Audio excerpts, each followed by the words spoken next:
You're saying that if the next phase of this plan goes through, let's call it the complete demilitarization and dismantling of the Hamas structure and the creation of an independent authority with a lot of other Muslim countries involved to now create, at least offer a different option to the people of Gaza, you're saying that these guys won't be appeased with that either. They're going to be just as grumpy, just as sullen, because that's another success on top of the release of the hostages, and that's further disproof of their ideologically based sort of speculations. And so at the best, we can expect them to say nothing, if not warn about further dire consequences to come, because as you say, they're too dug in and there's not a fact in the world that can violate their pre-existing prejudices. Yeah, I think that's exactly right. I mean, their ideology, again, from folks on the left to certain folks on the quote-unquote right, seems to countenance no role, to have no place in mind for the existence of the state of Israel, for the existence of a Jewish state in the Holy Land. I mean that is essentially my read of the situation. Now, for someone who actually cared about the facts, because, Dinesh, once upon a time there actually was a robust debate as to whether or not Israel and our relationship actually served the American national interest. This was a big, decades-long talking point for Pat Buchanan. It was a decades-long talking point for John Mearsheimer, the very anti-Israel professor at the University of Chicago. Professor Wald, many others, yes. I remember all this. And what they used to argue was that the U.S. being so close to Israel harmed American interests because it hurt our relations with the Arab world. It hurt our relations when it comes to oil. That's the infamous 1970s oil embargo and so forth there.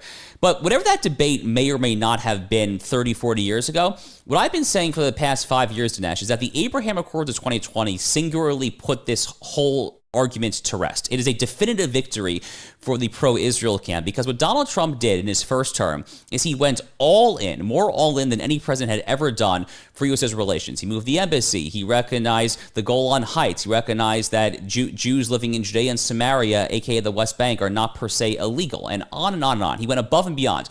What was the result of sidelining the Palestinian-Arab question? The result was not the revolt in the proverbial Arab street. No, the result was that you actually had the non-Islamist Arab countries make historical, unprecedented peace. 4 Arab countries making peace with Israel, the first peace deals in 30 years since Jordan, and very warm peace deals in terms of the UAE and Bahrain and that. How do I know that they're warm? Because they stuck after October 7th. These are solid, durable peace deals.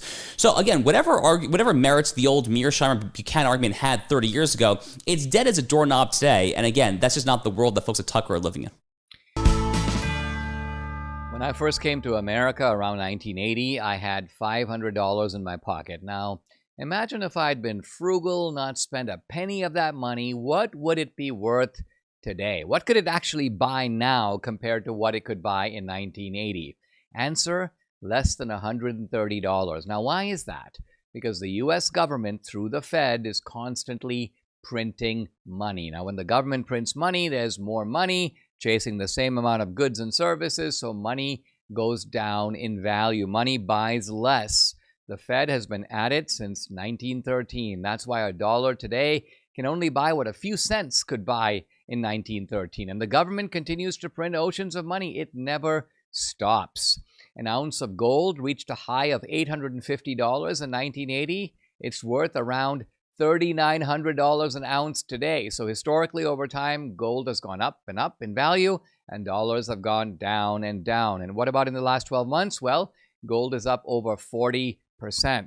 So I believe now is the time to find out how you can diversify your savings with gold and silver. And that's why I've partnered with Goldco. They offer the best customer service for precious metals ownership. They are also the only gold dealer that offers a first-time gold buyer rebate of up to 10% in bonus silver on qualified purchases. There's no better offer out there.